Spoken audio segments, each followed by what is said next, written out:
Um, and then the other thing we want to look at, other things we want to look at with double consciousness, uh, is, as I said before, as a conceptual metaphor and literary structure, how it's applied, but also the idea of what its use is, how it operates. So it operates as the dialectical, tragic, double-bind structure.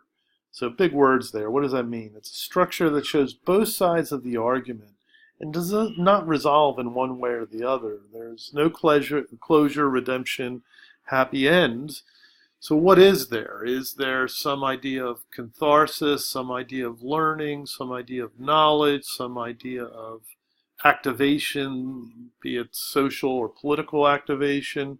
So it's not a mechanism which um, leaves us satisfied in a sense of like it's been done, I've learned something. It definitely has leaves a lot open. Okay, and so that's what we want to explore. Like, how does it work? What does it do? What's the effect of it? Another category we want to look at is historical consciousness, specifically why he spends so much time talking about Reconstruction in Chapter 2. Okay, so the Reconstruction is um, definitely important for him to reclaim.